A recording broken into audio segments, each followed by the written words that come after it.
सुधाकर को अपनी जिंदगी में पहली बार किसी के जीवन को बचाने के लिए उठाते हुए हाथों ने एक नई दिशा पकड़ी, और देखते ही देखते सुधाकर के घर पास पहले पक्षियों का जमावड़ा बढ़ता गया, फिर धीरे धीरे वहां एक चिड़ियाघर, एक बड़ा बगीचा, कुछ स्मारक स्थल और अब एक बड़ा रेस्टोरेंट जहां सिर्फ लोग पक्षियों को देखते और उनके साथ समय बिताने के लिए आते हैं। खुद सुदीप पाल ने अपना घर सुधाकर के बराबरी में लाकर बसा दिया। वे और सुधाकर आसपास के पड़ोसी थे। सुदीप पाल को खुद ही नहीं पता था कि वह सुधाकर को शिप की साझेदारी देने में ही एक नए व्यापार की शुरुआत करने जा रहे हैं। उन्होंने नया नया अपना व्यापार सुधाकर की साझेदारी में शुरू किया और देखते ही देखते वह पूरे शहर में पक्षियों का घरौंदा वाले रेस्टोरेंट के नाम से प्रख्यात हो गया। लेकिन सुधाकर को तो जैसे समुद्री दुनिया से ही लगाव था।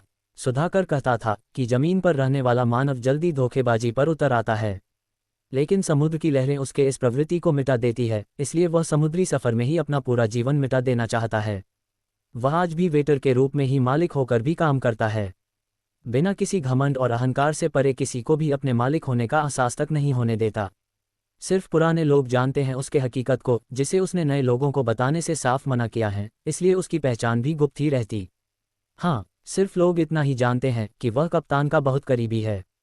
लेकिन क्यों? ये बात सुधाकर को अब मालूम हुई कि शीप के मालिक की पहचान कप्तान से होना कोई नई बात नहीं, जब वह खुद ही मालिक है। ये भी बिजनेस का एक पहलू है, और वही सोच आलोक की भी थी, क्योंकि वह खुद ही इससे पूर्व अपने ही प्रोजेक्ट में बतौर नौकर के तौर पर काम करता आया था।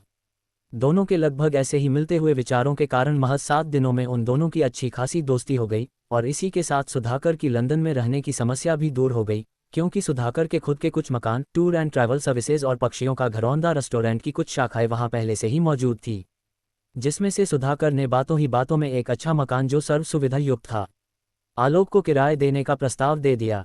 आलोक को भी कहीं ना कहीं रहना ही तो था, इसलिए उसने बिना देरी किए अपने कॉलेज के नज़दीक स्थित कमरे के बारे में हाँ बोलने में देरी नहीं की। खासकर इसलिए भी क्योंकि सुधाकर जैसे व्यक्ति का साथ नसीब वालों को ही मिलता है। इस जिंदगी में सब कुछ मिल सकता है, लेकिन अनुभवी और अच्छा दोस्त मिलना बड़े नसीब की बात है। आलोक ऐसे व्यक्ति का साथ नहीं छोड़ना चाहता था जिसने व्यावसायिक जीवन को और उसकी विकसित प्रणाली को सिर्फ किताबों में नहीं वरन व्यवहारिक जीवन में जिया। अपना संपूर्ण ज्ञान जिसने व्यवहारिक तौर पर इस्तेमाल किया हो, ऐसे व्यक्ति का साथ छोड़ देना बहुत बड़ी बेवकूफ़ी होता, खासकर जब तक कि वह खुद ही व्यावसायिक प्रशिक्षण लिए ही घर से बाहर निकाला और इसी के साथ जहाज धीरे धीरे हलचल में आया। मतलब साफ था कि किनारा नज़दीक आ गया है।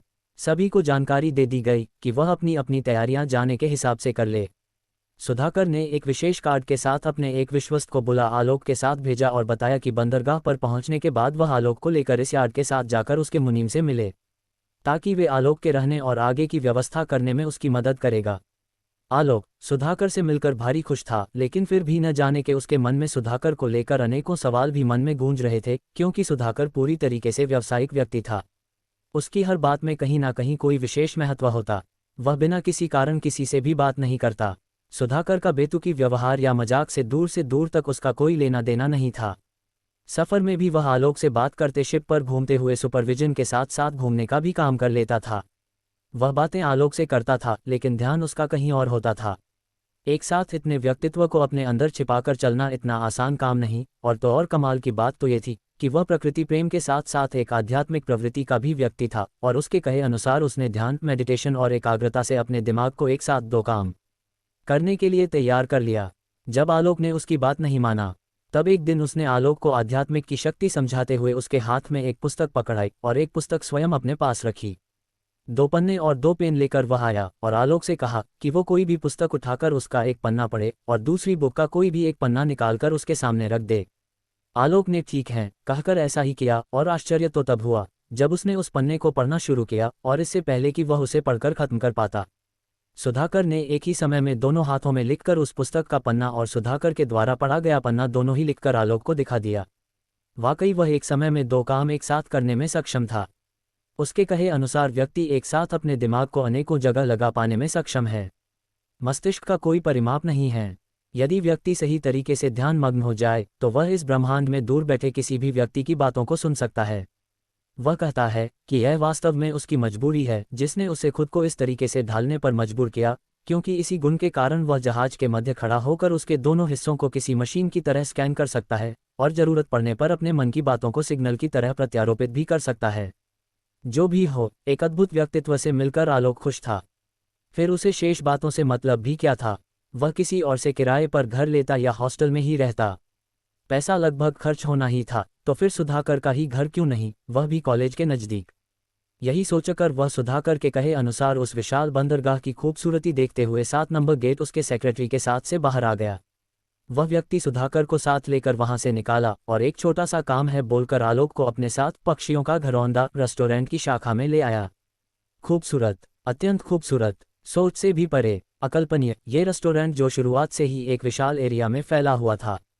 उसका हर एक हिस्सा अलग अलग पक्षियों के लिए उनके अनुसार वातावरण और परिवेश को ध्यान में रखकर बनाया था, इसलिए वह हर खाने में अलग अलग किस्म के पक्षी उड़ते हुए नजर आ रहे थे। रेस्टोरेंट में आने वाले लोग जिन्हें 2 खानों के बीच में दीवार के रूप में बनाए गए कांच के कमरों में रखा गया था, उन पक्षियों को देख भारी प्रफुल्लित होते थे। तोता, चिड़िया, मोर और सब कुछ, लगभग हर वो प्रजाति जो आपके दिमाग में आए या जिन्हें आपने देखा भी ना हो।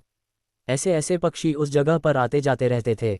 कोई पिंजरा नहीं, एक स्वतंत्र और साफ वातावरण देखकर आलोक बहुत खुश हुआ। वह मन ही मन सोचने लगा, जब वह घर लौटेगा तब ऐसा ही रेस्टोरेंट जरूर बनाएगा। आलोक बैठकर अपने विचारों में खोया हुआ था उस अनुपम दृश्य के साथ कि तभी किसी अनजान शख्स ने उसके कंधे पर हाथ रखकर, मिस्टर आलोक, आप यहाँ, क्या बात है? क्या आने के बाद खबर करने का विचार था? आलोक ने पलटकर देखा तो बिल्कुल अप्रत्याशित लगा, क्योंकि सामने दीवानकर खड़ा था। दीवानकर जी, आप यहाँ? आलोक ने चौंक कर कहा। कैसे? वही तो मैं भी सोच रहा था कि आप यहाँ कैसे? दीवानकर ने पलटवार करते हुए जवाब दिया। मुझे लगा था कि जब भी यहाँ आओगे तो शायद मुझे खबर की जाएगी, लेकिन यहाँ तो कुछ और ही है। भाई, इतने बड़े रेस्टोरेंट में क्या कर रहे हैं? और आते से इस रेस्टोरेंट में क्या बात है? यहाँ का पता कैसे मिला? दीवानकर लगातार प्रश्न पर प्रश्न किए जा रहा था, इसलिए आलोक कुछ समय के लिए शांत हो गया। दीवानकर बहुत देर तक बोलता रहा, लेकिन थोड़े ही समय में उसे आलोक की हंसी से मालूम पड़ गया कि वह सिर्फ बोल रहा है, जवाब तो रुकने पर ही मिलेगा। सोचते हुए वह रुककर आलोक के उत्तर की प्रतीक्षा करने लगा। तब आलोक ने एक लंबी श्वास के साथ जवाब दिया, यहाँ के मालिक मिस्टर सुधाकर मेरे मित्र है। उन्होंने ही मुझे यहाँ एक सेक्रेटरी के साथ भेजा है और कॉलेज के पास ही अपने ही घर से लगा हुआ एक रहने के लिए ये रूम भी दिया है। अब तो जैसे चौंकने की बारी दीवानकर की थी, क्योंकि पहली बात सुधाकर जी खुद उसके बॉस थे, क्योंकि वह खुद उस रेस्टोरेंट में पार्ट टाइम जॉब कर रहा था। दूसरा, वह जिस जगह और जिस व्यक्ति के साथ इनके रूम में रहने की बात कर रहा है, उसे मिलना ही दुभर होता है। जो भी हो, आते से ही आलोक की शुरुआत अच्छी रही। तब दीवानकर ने मुस्कुराते हुए कहा कि भाई, अभी तुम्हें मेरी जरूरत नहीं। शायद तुम्हें पता नहीं कि जिस व्यक्ति के साथ की बात तुम कर रहे हो वह कोई मामूली नहीं। उसे यहाँ पर बड़ी बड़ी यूनिवर्सिटी में एक बहुत बड़े पैकेज के साथ सिर्फ एक समय के लिए हायर करके बिजनेस प्लान पर डिस्कस करने और मोटिवेशनल स्पीच के लिए बुलाया जाता है। तुम्हें ये जानकर ताज्जुब होगा कि उनके ही अपॉइंटमेंट में कम से कम 1 साल पहले से बुक किए जाते हैं, क्योंकि वे अक्सर अपना अधिकांश जीवन समुद्र में बिताते हैं। यह मात्र एक ऐसा बिजनेसमैन होगा जो अपने पूरे साल भर के अकाउंट को एक दिन में चेक कर उसकी डेफिशिएंसी और उसमें सुधार के लिए नोटिस दे देता है। इनके चेक किए हुए ऑडिट रिपोर्ट्स को बड़े बड़े चार्टर अकाउंटेंट भी फेल नहीं करते। कुछ चार्टर अकाउंटेंट कहीं फंस जाए तो इन्हीं के पास अपनी समस्या लेकर आते हैं। तुम्हें जानकर और भी आश्चर्य होगा कि सुधाकर जी एक दो दिमाग ही नहीं, एक ही समय में 2 काम करने के साथ साथ आगे की प्लानिंग करने के अद्भुत क्षमता के मालिक है। वे एक ही समय में पूरे डेबिट और पूरे क्रेडिट को देखकर तुरंत बता देते हैं कि प्रॉब्लम कहाँ है। इसी बीच वे सोच लेते हैं कि उसका हल कैसे निकाला जाता है। महज उस चंद घंटे की फीस अकाउंटेंट को जो देनी होती है, उसे सोच पाना हमारे लिए संभव नहीं, शायद हमारी 1 साल की कॉलेज फीस के बराबर। मैं जानता हूँ और इसका उदाहरण भी देख चुका हूँ। मेरा पूरा 7 दिन उन्हीं के साथ उनके साथ जहाज पर बीता है। तब उनकी सोच, उनके कार्य करने की अद्भुत क्षमता, सब कुछ का संक्षिप्त परिचय थोड़ा थोड़ा मुझे मिल गया। खैर, ये बताओ कि मैं तुम्हें जो कॉल किया था उस पर कुछ बात आगे बढ़ी क्या? क्या करना होगा मुझे, और क्या थोड़ा समय मेरे लिए निकल पाओगे मेरे साथ कॉलेज चलने के लिए, ओनली फॉर फर्स्ट डे के लिए? फिर मैं मैनेज कर लूँगा कुछ दिन इस शहर को जानने के लिए, ताकि मैं बार बार आपको परेशान ना करूँ। या फिर तैयार रहिए, मैं हमेशा आप पर ही डिपेंड रहूँगा। तब दीवानकर मुस्कुरा कर कहने लगा, मिस्टर, मैं हमेशा तुम्हारे साथ हूँ, और रही बात कॉलेज की, तब कल ही चलेंगे। आज रेस्ट कर लो, कल मिलते हैं। और हाँ, सुधाकर जी के उस गेस्ट हाउस और रेस्टोरेंट का मेन इंचार्ज मैं ही हूँ। कहानी अभी जारी है, इसका अगला भाग जल्द ही अपलोड करेंगे। जब तक आप कहानी के साथ बने रहे, धन्यवाद।